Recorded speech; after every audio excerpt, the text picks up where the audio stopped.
मौजूद हैं। हेलो, अस्सलाम वालेकुम। वालेकुम अस्सलाम। जी, कौन बात करें, कहाँ से बात करें? सरफराज मैं अहमद हमारे साथ मौजूद हैं, हमारे हीरो। क्या बात करनी है आपको इनसे?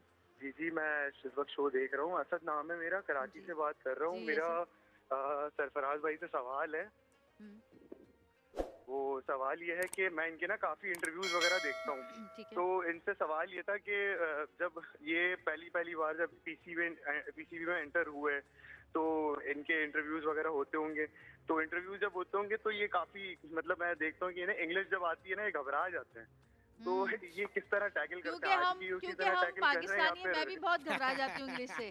मैं भी बड़ा घबराती हूँ भाई क्योंकि ये जो लाइव कैमरा है ना, ये हाँ। काफ़ी सारी चीज़ें इंसान को जो है ना प्रेशर में जो है ना और वो सबसे अच्छी काफ़ी चीज़ें बात ये बदलवा है देता है ये। कि अपनी ज़बान उर्दू, कौमी ज़बान उर्दू, तो हमें तो पहले उर्दू सही बोलनी सीखनी चाहिए क्योंकि हम तो उर्दू भी गलत बोलते हैं। और ये कोई फ़ख्र की बात नहीं है इंग्लिश बोलना। पूरी दुनिया में फ़ख्र समझा जाता है। आप स्पेन जाएँ, आप पेरिस चले जाएँ, आप इटली चले जाएँ, आप अमेरिका जाएँ, आप चाइना जाएँ, आप जापान जाएँ, आप टर्की जाएँ, आप कहीं पे भी जाएँ, उनको गुस्सा आता है जब आप उनसे इंग्लिश बोलते हैं। वो कहते हैं कि हमारी ज़बान में बात करो। तो अपनी ज़बान पे, अपनी चीज़ों पे फ़ख्र होना चाहिए। हमारा मसला ही यही है कि हम अपना छोड़ के दूसरों को कहते हैं कौवा चला हंस की चाल, अपनी भी भूल गया। तो बात यही है कि आप काम देखें कि क्या हो रहा है। दुनिया अल्लाह भी ज़बान नहीं देखता, अल्लाह भी अमल देखता है और इंसान का दिल देखता है। तो ये फ़ुज़ूल वक़्त में पढ़ने से बेहतर है कि अपने हीरोज़ को जो है वो और ज़्यादा आगे बढ़ाने के लिए उनको हौसला दें।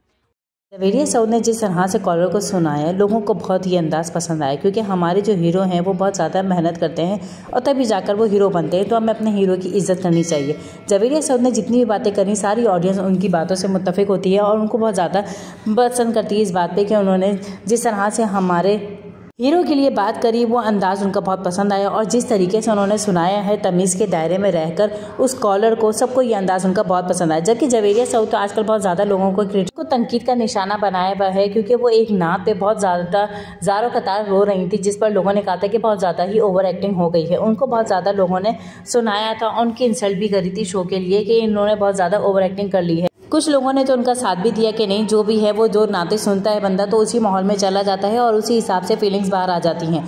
तो जवेरिया सऊद की जो फीलिंग्स बाहर आई थी उसका कोई भी इस तरीके से मजाक ना उड़ाए, ये बहुत गलत तरीका है।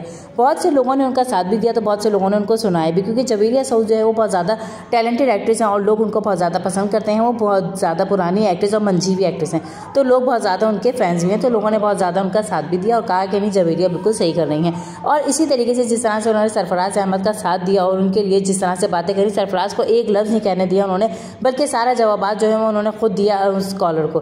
तो लोगों को ये वाली चीज़ बहुत अच्छी लगी कि उन्होंने जिस तरह से बात करी कि अपने हीरो को हमेशा आगे बढ़ाना चाहिए, उनको हौसला अफजाई करनी चाहिए, ना कि उनकी बेइज्जती करके उनको नीचे गिरा देना चाहिए। तो हमें इस चीज़ से तरीका सीखना चाहिए, अपने हीरो की हम किस तरह से इज्जत कर सकते हैं और करवा सकते हैं। ये जवेरिया सऊद का इस तरह से सरफराज का साथ देना कैसे लगा, कमेंट बॉक्स में लाजमी बताइएगा। चैनल पर नया, चैनल लाइक शेयर सब्सक्राइब के बगैर मत जाइएगा। मैं आपके लिए इसी तरीके की नई नई वीडियोज़ लेकर आती रहूँगी, तो चैनल में जुड़े रहिएगा।